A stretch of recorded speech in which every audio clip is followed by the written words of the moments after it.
이 찬양을 들으니까 마음이 그냥 울컥하면서 눈물이 나려고 합니다. 참 찬양의 가사대로 지금 우리 시대에요 꼭 필요한 찬양일 것 같아요. 많은 사람들은 아무도 없는 곳에는 가려고 하질 않아요. 찬양자는 많지만요 아무도 없는 곳에 찬양을 온 사람은 없어요.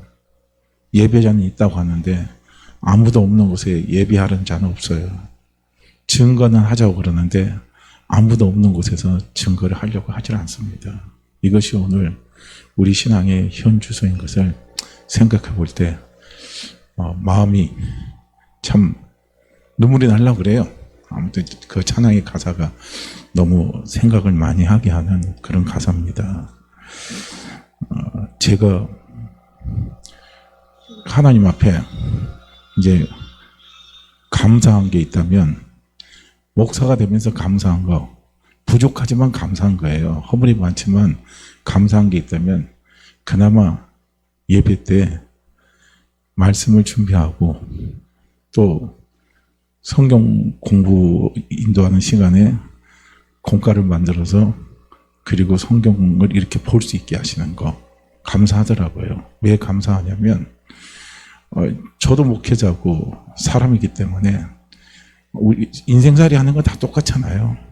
어려운 거 똑같이 어렵고 힘든 거 똑같이 힘들고 고민하는 거 똑같이 고민하고 시험 찾아오는 거 똑같이 시험 찾아오고 어려움 찾아오는 거 똑같이 어려움 찾아옵니다. 그러면 그 어려움과 그 힘든 가운데서 낙심 왜 안 하겠습니까? 낙심도 하죠. 걱정도 하죠. 두려움도 찾아오죠. 그러다 보면 어떤 때는 참 목회자로서 오히려 일반 우리 성도님들보다도 더 못한 그런 모습이 또 보일 때도 있습니다. 그러다 보면요 길이 안 보여요. 껌껌합니다. 그냥 먹먹하게 길이 안 보이고 껌껌한데 그런데 감사하게도 그렇게 이제 설교를 준비하면서 또 이제 공과 공부를 준비하면서 하나님께 감사한 게 뭐냐면 그나마 그걸 할 때 성경을 포기하신다는 거예요. 성경을 보는데 그냥 빨리 생각 없이 보는 게 아니라 지금 우리가 공동체 성경 읽기는요 어떻게 보면은 생각 없이 읽는 거예요. 사실은 그냥 많이 다독으로 읽어 나가려고 일독하려고 하는 건데 그런데 이제 거기에 그것이 조금 된다 그런다면 제가 조금 말씀을 좀 드리고 싶은 건 뭐냐면 그거 외에도 하루에 한 구절 정도 내가 은혜 받은 구절이 있다면 그 한 구절 정도를요 조용히 이제 시간 내기가 좀 어렵겠지만 그 구절을 가지고 조용히 20분 30분간 조용히 한번 생각을 해보세요. 생각을 하는데 뭐 글을 잘 쓰려고 하지 마시고 생각하면서 그냥 나온 대로 글을 쓰세요. 그냥 깨달은 대로 나온 대로 생각나는 대로 글을 쭉 쓰다 보면은 거기에 나름대로 하나님 주시는 은혜가 있어요. 그러다 나중에 그걸요 차곡차곡 쌓아놓다 보면은 나중에 어느 날 어느 순간 제가 읽지 않아 읽어보면 어떻게 내 생각에서 내 머리에서 이런 게 나왔을까 하는 이제 이런 것들이요 은혜로 다가옵니다. 어쨌든 그 말씀을 이렇게 대하다 보면은요 뿌옇게 보였던 것들이 이렇게 환하게요 빛이 비치는 거예요. 그러면서 다시 일어서서 달려나갈 수 있도록요 안내 역할을 해주는 또 힘을 주는 소망을 주는 그런 역할을 하더라고요. 그래서 이제 그걸 보면서 저도 하나님 앞에 참 감사한 부분이 바로 그런 부분이 감사한 거예요. 그나마 그것이 아니었다면 말씀을 이렇게 묵상할 수 있을까? 말씀을 이렇게 대할 수 있을까? 하는 생각을 많이 하게 됩니다. 우리 성도님들이 오늘 이제 설교 제목이 뭐냐면 왜 성경을 가까이 해야 하느냐 이거예요. 이제 우리가 신앙생활을 많이 하신 분들은 성경을 가까이 해야 하는 이유 뭐 여러 가지로 나름대로 자기의 어떤 경험적인 부분에서는 이야기할 수 있는 부분들이 많이 있습니다. 저는 오늘 이제 왜 성경을 가까이 해야 되느냐 하는 부분을 한 4가지로 조금 말씀을 드리려고 합니다. 아까도 말씀드렸지만요, 우리가 인생을 살아오면서 수많은 시험과 또 어려움과 또 유혹이 환란이 우리에게 찾아옵니다. 그럴 때 우리는 이것을 이겨내야 돼요. 그런데 우리는 이겨내면 좋은데 사실 이겨낼 힘이 우리에겐 너무 없어요. 참 없습니다. 없기 때문에 이게 이제 우리한테는 항상 고민이 되는 거예요. 그런데 이런 부분들을 우리에게 찾아올 때 우리가 이겨낼 수 있는 힘은 어디 있느냐면 누군가 힘을 빌려야 되는 거예요. 지혜로운 사람은요, 내가 할 수 없을 때 누군가 힘을 빌리는 거예요. 그러니까 아이들 보면은요, 저는 참 지혜롭다는 게 어떤 데서 이제 아이들을 보면 지혜로우냐면은요, 애들이 만약에 이후에 뭔가 자기가 필요한 게 있어요. 딱 걸리는데 지가 이렇게 해도 안 돼요. 그러면 어떻게 합니까? 애들이 찾아서 불러요. 탁탁 치고 와서 저거 해달라고. 그런 게 자기를 업어서 올려주든지 저거 꺼내서 자기를 달라는 거예요. 그게 지혜로운 거거든요. 그런데 지혜롭지 못하면은 저거 높이 있으니까 내가 안 돼. 난 저거 취하고 싶은데 갖고 싶은데 한계가 오는 거예요. 그러니까 거기서 포기하고 딱 끝내버린다는 거예요. 근데 우리가 지혜롭다면 우리 힘으로 안 되는 건요, 뭔가를 할 수 있는 걸 가지고 의지를 해야 된다는 거예요. 근데 할 수 있는 게 그게 무엇입니까? 성경은 분명히 우리에게 이야기합니다. 하나님의 모든 말씀은 능치 못하심이 없느니라 그랬습니다. 그러니까 하나님의 모든 말씀은요, 못하는 게 없어요. 못 이루는 게 없습니다.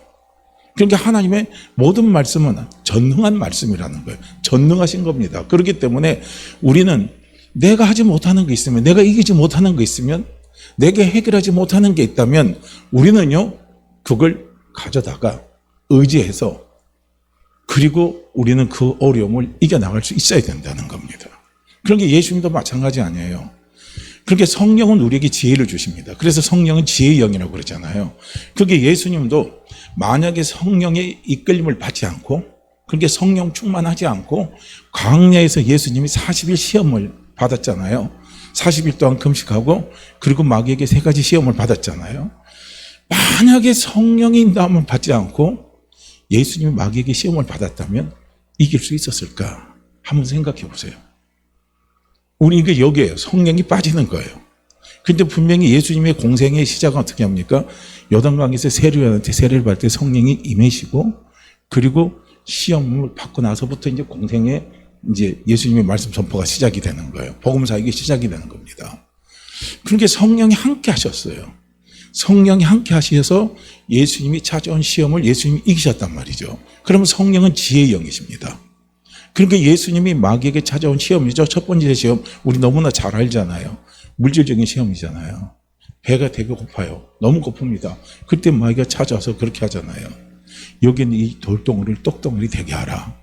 그렇게 마귀가 시험을 하는 겁니다. 그런데 사실은 돌덩어리를 떡덩어리 되게 하면 우리 할 수 있어요, 없어요? 불가능한 소리죠. 그것이 오늘 우리에게 찾아온 문제라면 우리는 못해요. 할 수가 없어요. 말도 안 되는 소리죠. 길이 없는 거예요. 깜깜한 겁니다. 그러니까 우리는 그 자리에서 어떻게 합니까? 포기해버리는 거예요. 절망해버리는 겁니다. 끝내버리는 거예요. 오늘 우리 인생의 삶에서요, 돌덩어리 같은 그 내 인생의 삶에서 그게 떡덩어리가 되어야 할 일들이 우리에게 있단 말이죠. 이제 앞으로 모르겠어요. 올해는 어떻게 전개될지 모르지만 올해하고 내년은 아마 큰 고비가 일어날 것 같지 않아요? 다른 어떤 때보다도 어렵다 하지만 그 어려운 징조들이 지금 전체의 전운이 상당히 지금 무섭게 오잖아요.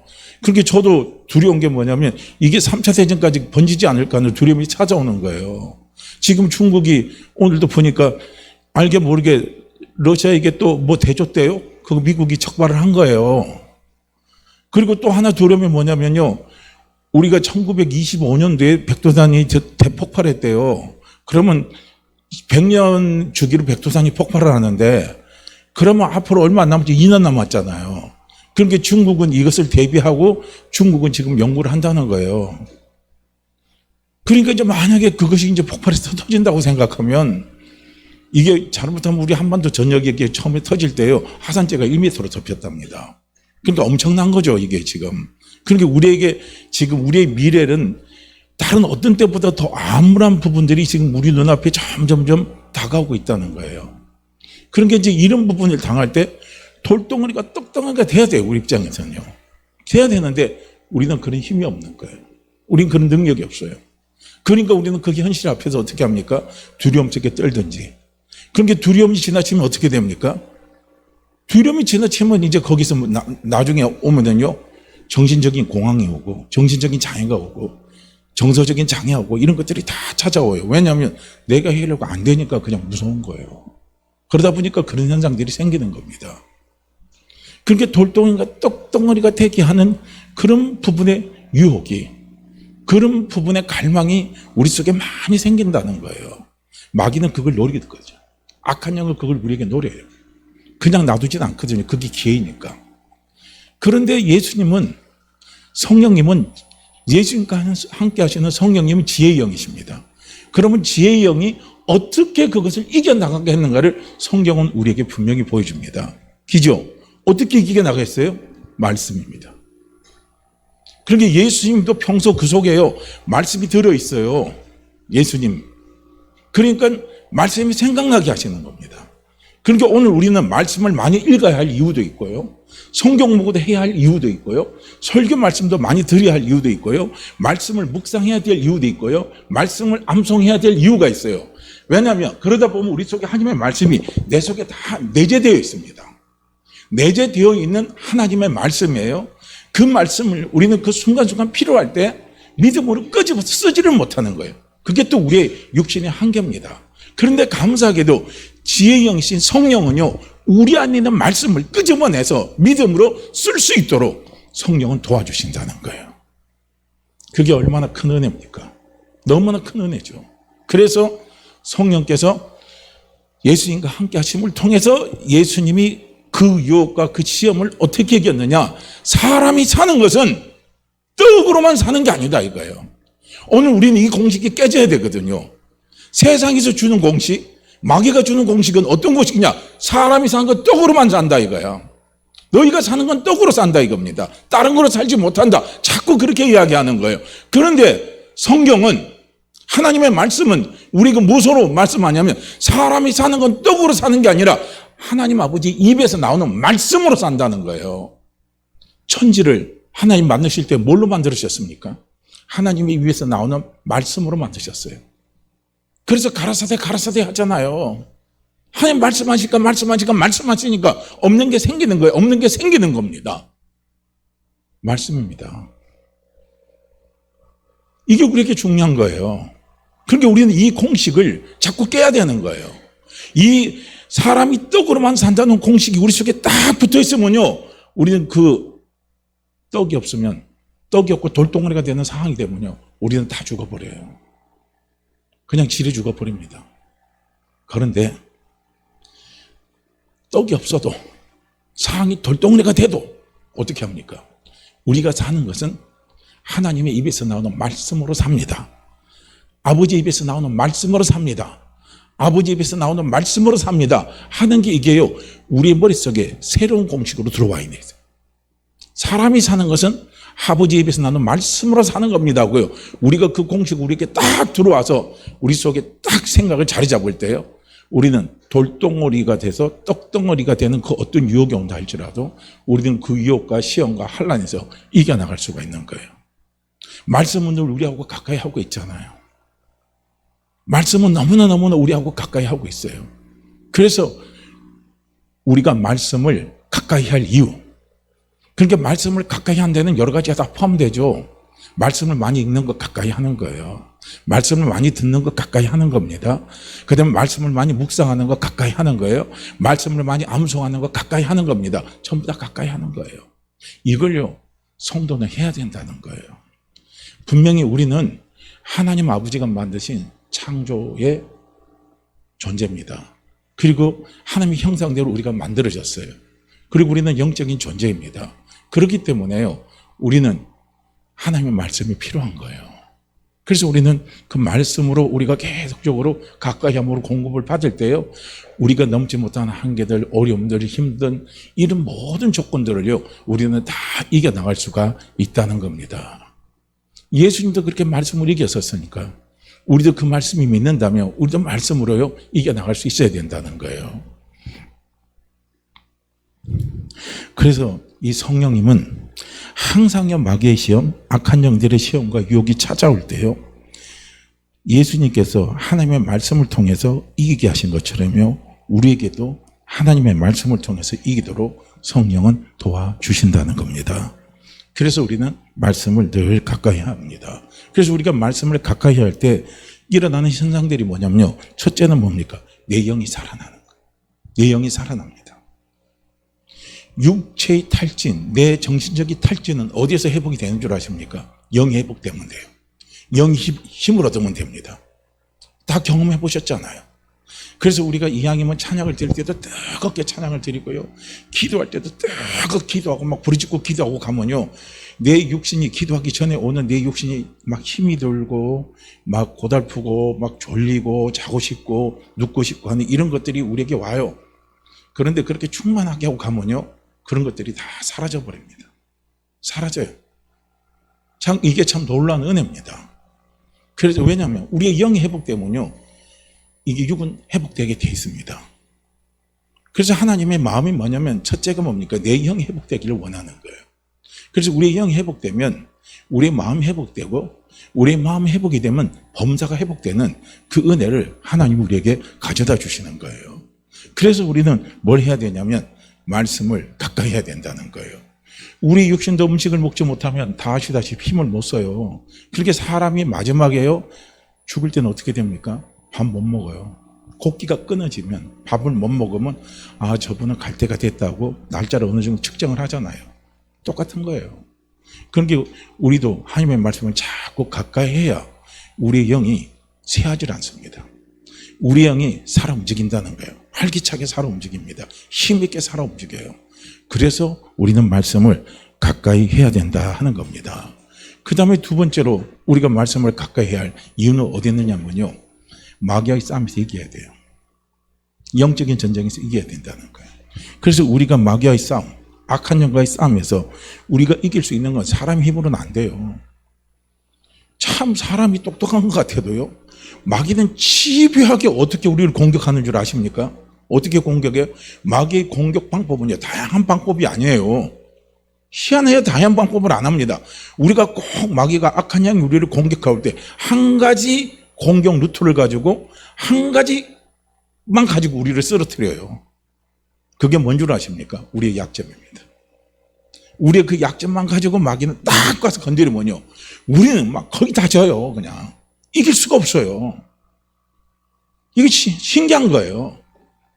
개가 있잖아요. 자기 먹던 거 다 토해내고 개가 그걸 먹는 것처럼요. 우리 인간도 똑같은 거예요.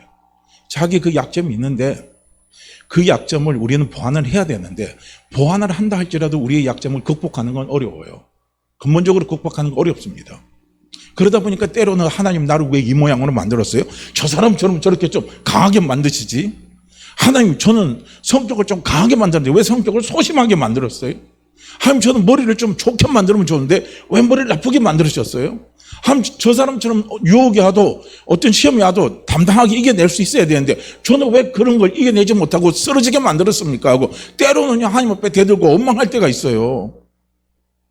그런데 우리가 볼 때는 그 사람이 담당하고 머리도 좋고 막 한 것 같아도요. 알고 보면 그 사람도 또 약점이 있어요. 우리는 다 약점을 갖고 있습니다. 그런데 사단은 기가 막히게 우리 약점을 잘 파악하고 있거든요. 그 약점 고루트 하나만 갖고 건드려요. 많은 것 갖고 안 건드리더라고요. 꼭 그거만 갖고 건드려요. 그러니까 그 건드리는 데서 우리가 이겨나갈 수 있는 방법이 있는 거예요.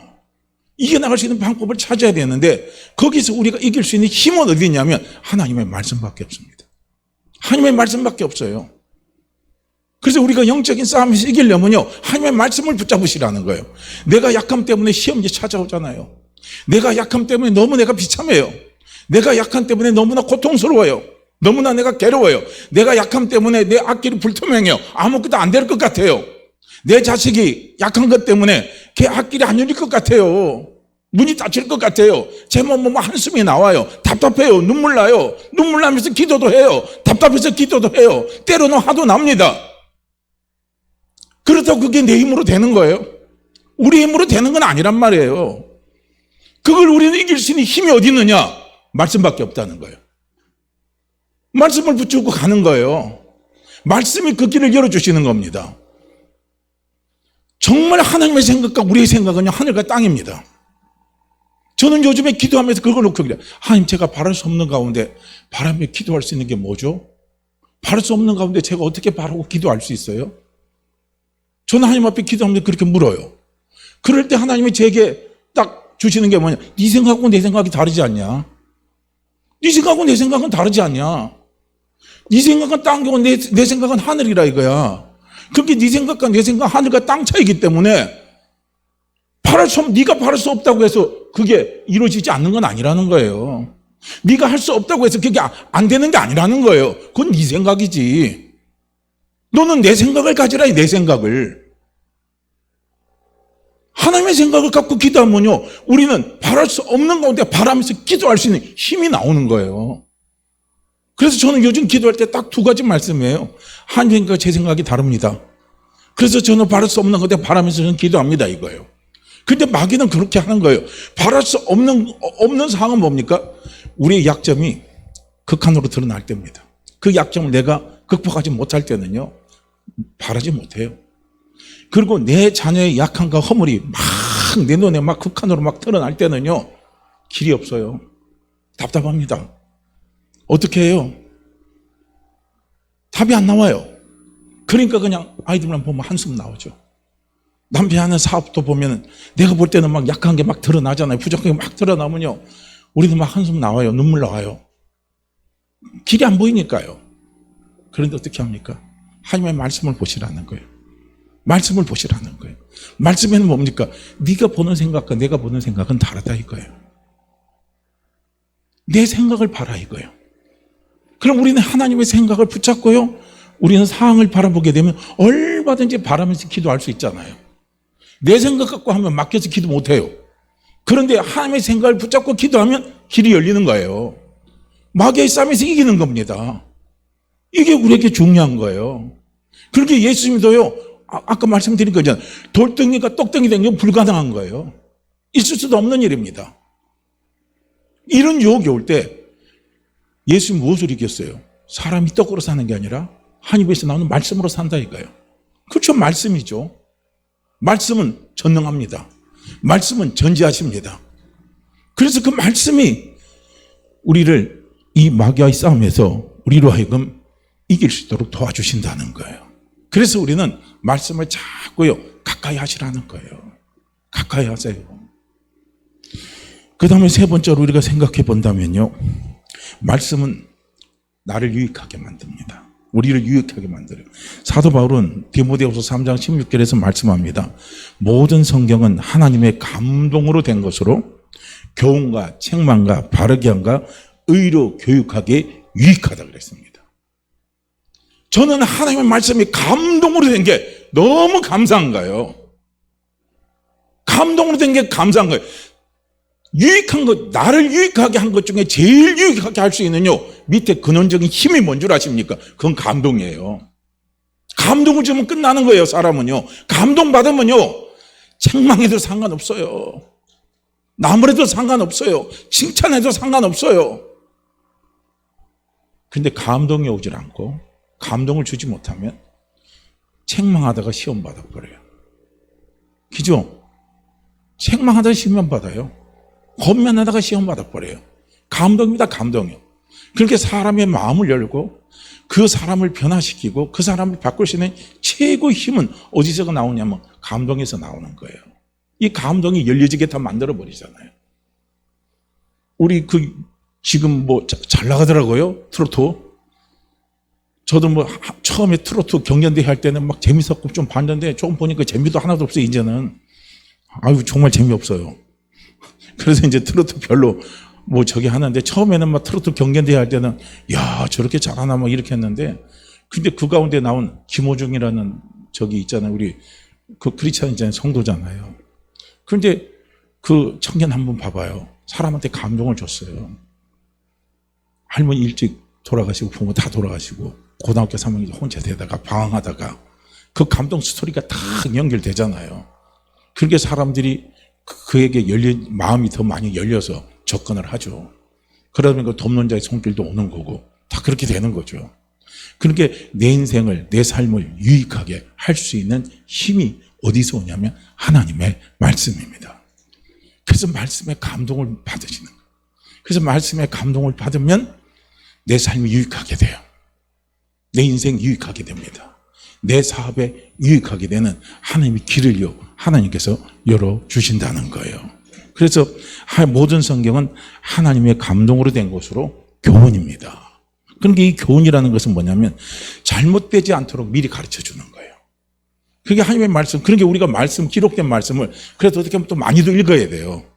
부분별로 읽으면요, 그 말씀의 교훈을 찾는 게 좀 약한 부분이 있어요. 그래서 말씀은 많이도 읽고, 그 다음에 묵상도 하고, 암송도 하고, 이렇게 해야 돼요. 그래서 성경에 보면은요, 잘못되지 않도록 미리 다 가르쳐 줘요. 구약이 바로 그런 예입니다. 구약이 바로 그런 예예요. 우리가 구원받는 건 믿음으로 다 받아요.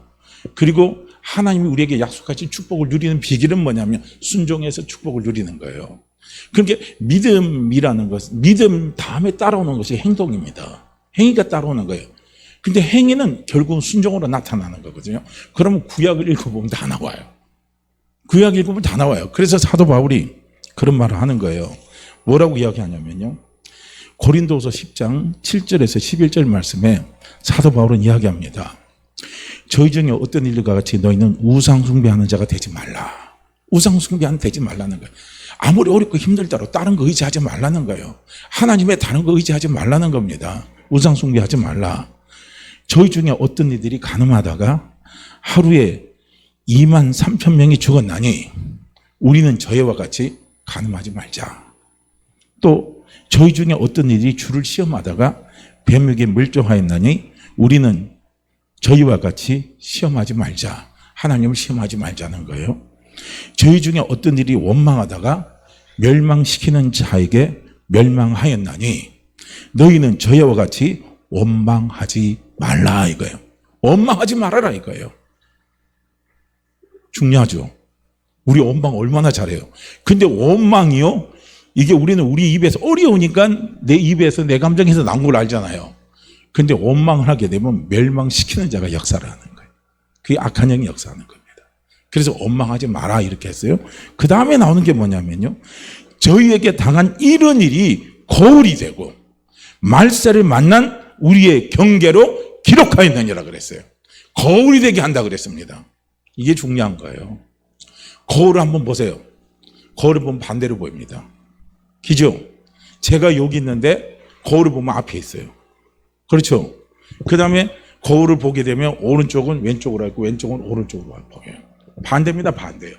그렇기 때문에 성경의 구약에 기록된 말씀 특별히요, 불순종해가지고 이스라엘 백성들이 어려운 거 고난을 당하는 그걸 하나님 왜 기록을 해놨냐 이거예요.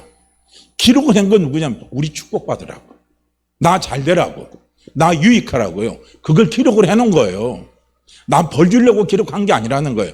잘되게 하기 위해서, 유익되게 하기 위해서, 내 삶에 복이 되게 하기 위해서 하나님이 기록을 해놓으신 거예요. 그러니까 우리는 원망하면 멸망시킨 자가 역사니까 멸망해버렸잖아요. 그러니까 너희는 원망하지 마라 이거예요. 그럼 우리는 반대로 해버리면 끝나잖아요. 원망이 나올 때 어떻게 해요? 그냥 감사로 돌려버리라는 거예요. 감사로 결론을 지어버리라는 거예요. 어떻게 우리는 그럼 내가 어떻게 감사로 결론을 지어? 그 생각은 이상인데 내가 어떻게 감사할 수 있어? 지금 돌이 돼갖고 떡이 필요한데 내가 한만 봐도 떡이 나올 상황이 아니고 다 끝났는데 이 상황에서 내가 어떻게 감사할 수 있어? 감사할 수 있죠. 하나님의 생각과 내 생각은 다릅니다. 우리는 바랄 수 없는 가운데 바랄 수 있잖아요. 하나님의 생각과 내 생각이 다르니까 우리는 바랄 수 없는 가운데 얼마든지 바람에 달려나가는 거예요. 달려나가면 어떻게 돼요? 감사가 되잖아요. 원망했다도 감사로 돌리는 거예요. 그러니까 하나님의 말씀은 그렇잖아요. 하나님의 모든 말씀은 능치 못하심이 없고요, 하나님은 모든 것이 합력해서 우리에게 손으로 갖다 주십니다. 그러니까 우리가 그 말씀을 붙어보면요, 감사로 돌리잖아요.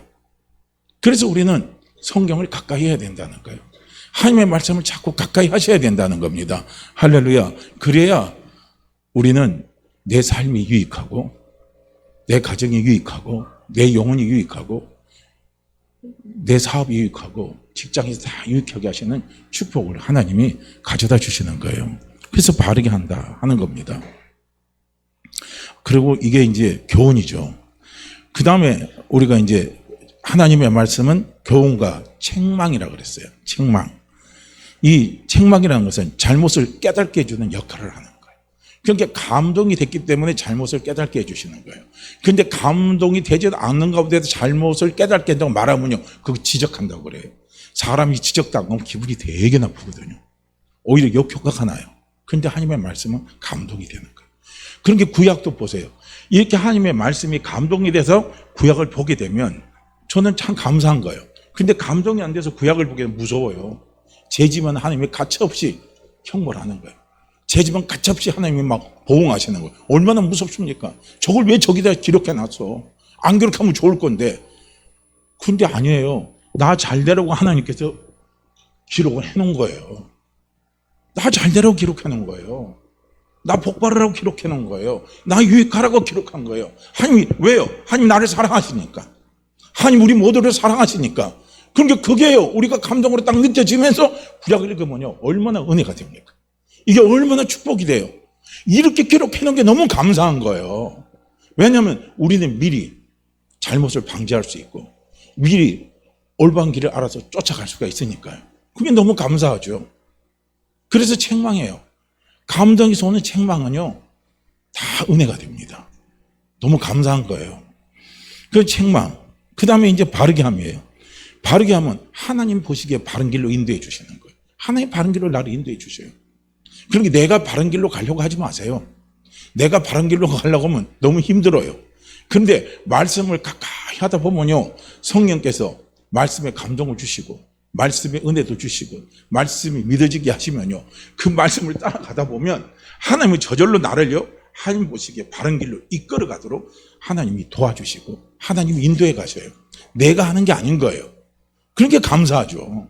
얼마나 감사합니까? 그래서 예수 믿는 우리는요, 하나님의 말씀을 가까이 하셔야 된다는 거예요. 그리고 의로 교육하기에 유익하다 그랬습니다. 그럼 의로 교육한다는 것은 뭐냐면 의로운 삶을 살도록 인도해 주는 역할을 하는 거예요. 의로운 삶입니다. 그러니까 내가 의로운 삶을, 그러니까 여기서 의로운 삶이란 건 뭐 여기 도덕적이고 윤리적인 삶도 포함되어 있죠. 그렇게 내가 윤리적으로 도덕적으로, 이게 이제 제가 이제 말하면 율법적으로 온전하게 살려고 하는 거, 그거 내가 그렇게 노력하지 마세요. 그냥 말씀 가까이 하면 저절로 그냥 하나님의 말씀을 따라서 나로 의롭게 살아갈 수 있도록 성령께서 인도해 주셔요. 무엇을 통해서 인도해 주십니까? 말씀을 통해서 우리를 인도해 주신다는 거예요. 그래서 말씀을 자꾸 가까이 하라는 거예요. 내가 의로운 삶을 사는 거 내 힘으로 안 됩니다. 될 것 같아도 무뎌지는 게 우리의 한계입니다.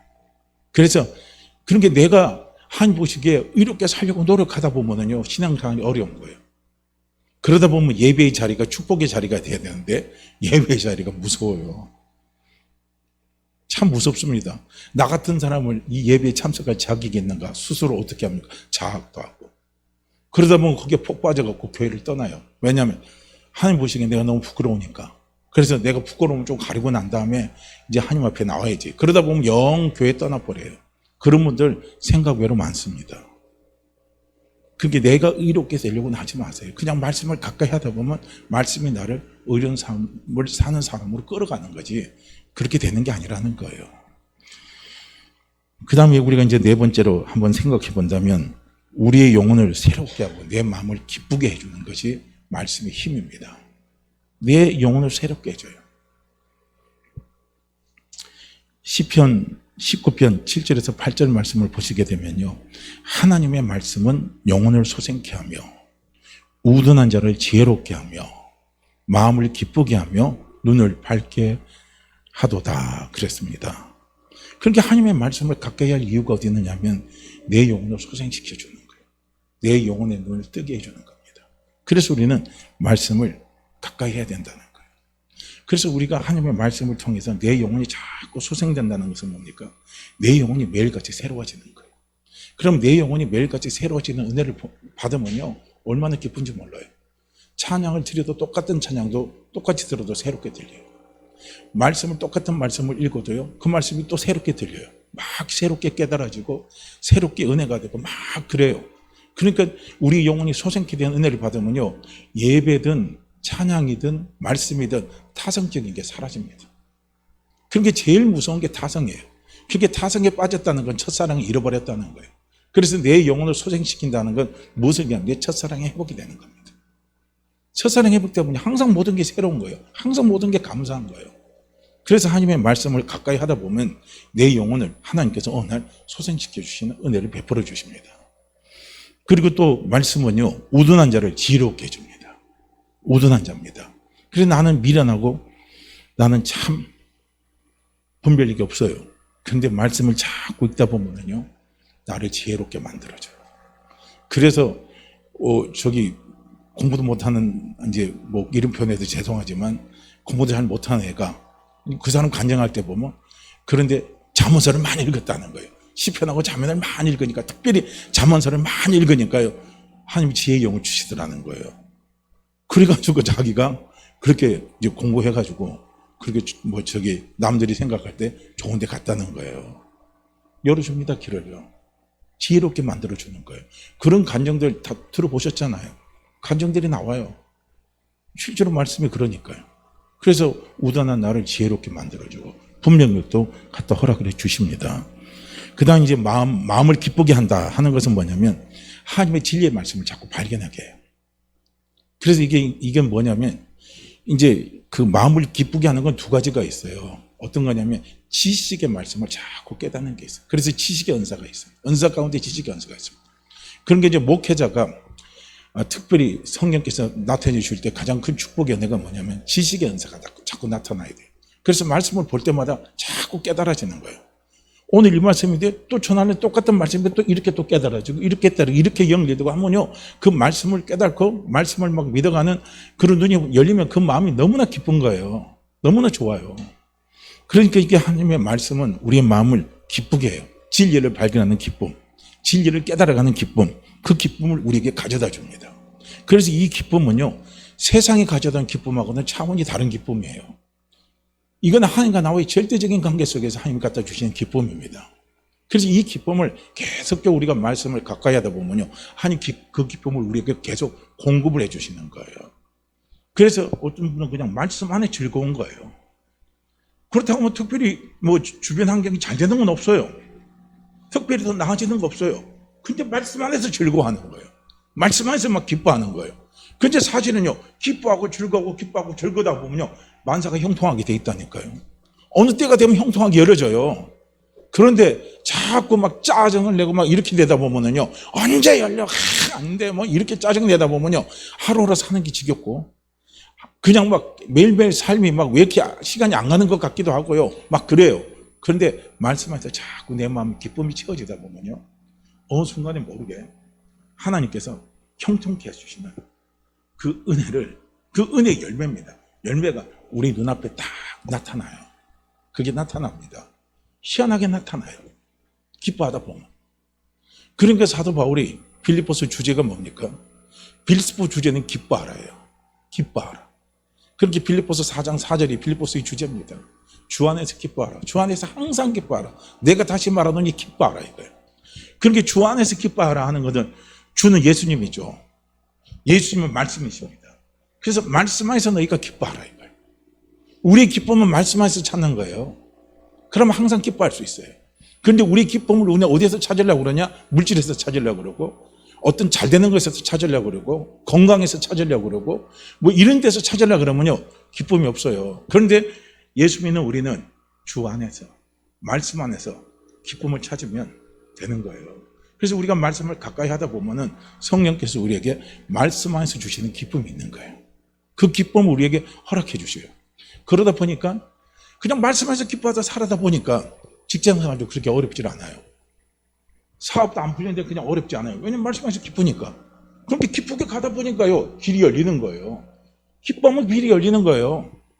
이게요, 사람이 자기 마음이 수신이 된다는 증거는 어디서 나타나요? 내 마음에 기쁨이 있으면 수신이 되는 거예요. 이게 되는 거거든요, 이게. 근데 그게 사라지면 수신이 안 되는 거예요. 내 마음을 못 지켜나가요. 그렇게 잠언서에 의하면 무릇 지키려는 것보다 내 마음을 지켜라. 생명의 근원이 이에서 난다 그랬어요. 중간에 사느냐가 어떻게 합니까? 마음에서 나오는 거예요. 그렇게 내 마음이 지옥이면요, 지옥의 열매가 오는 거예요.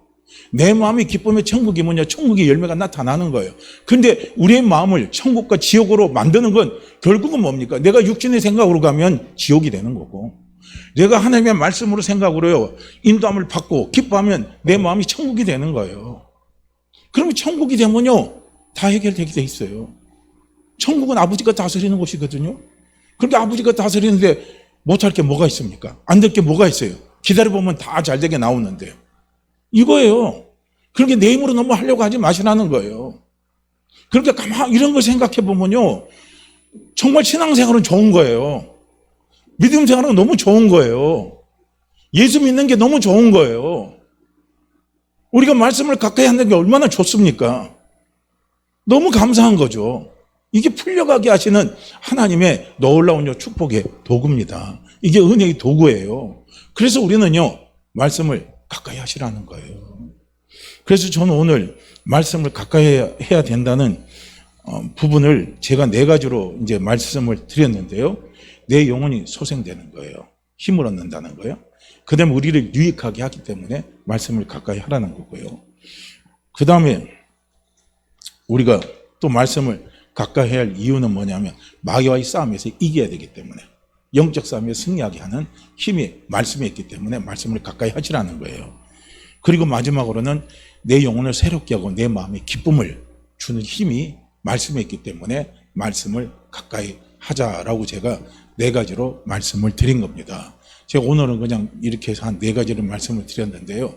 어쨌든 4가지 가운데 기억나는 거 있으면 그 기억나는 거 붙잡고 말씀 자꾸 가까이 하시길 바랍니다.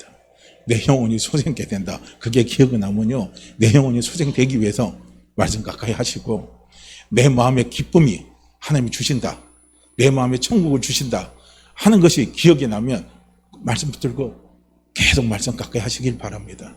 마귀의 싸움에서 이길 수 있는 힘을 주신다 하는 게 기억나면요, 말씀 잡고 그 말씀 붙들고요, 그리고 말씀 가까이 하면서 달려가시길 바랍니다. 내 인생을 유익하게 해주는 힘이 어디 있느냐? 말씀이 있다. 그것이 기억이 나면요, 그거 생각하면서 말씀 자꾸 가까이 하시기를 바랍니다. 말씀은 하나님이십니다. 말씀은 전지합니다. 말씀은 전능합니다. 그래서요, 말씀 꼭 붙잡고 말씀 가까이 하면서 우리가 신앙의 삶을 달려나갈 수 있는 우리 귀한 성도님들 되시고 우리 모두가 되기를요, 주의 이름으로 축복합니다. 자, 우리 이 말씀 같이 읽고 기도합니다. 요한복음 16장 33절 말씀 함께 읽습니다. 그냥 마태복음 4장 4절 말씀 읽죠. 오늘 본문 말씀 같이 읽습니다. 예수께서 대답하여 이르시되 기록되었으되 사람이 떡으로만 살 것이 아니요 하나님의 입으로부터 나오는 모든 말씀으로 살 것이라 하였느니라 하시니, 예수께서 대답하여 이르시되 기록되었으되 사람이 떡으로만 살 것이 아니요 하나님의 입으로부터 나오는 모든 말씀으로 살 것이라 하였느니라 하시니, 예수께서 대답하여 이르시되 기록되었으되 사람이 떡으로만 살 것이 아니요 하나님의 입으로부터 나오는 모든 말씀으로 살 것이라 하였느니라 하시니. 아멘. 우리 함께 같이 기도합니다. 하나님, 말씀 가까이 하게 하옵소서. 말씀 가까이 함으로 내 마음의 기쁨이 넘치게 하시고 내 삶이 유익되게 하시고 내 영혼이 다시 소생되게 하시고 마귀의 싸움에서 승리하는 삶을 살아갈 수 있도록 하나님 도와주시옵소서. 성령님 도와주시옵소서. 우리 함께 같이 기도합니다. 함께 같이 기도하죠. 오 할렐루야. 하나님 아버지, 이 시간 아버지 앞에 버리시고 감사함으로 아버지 감사함으로 기도합니다.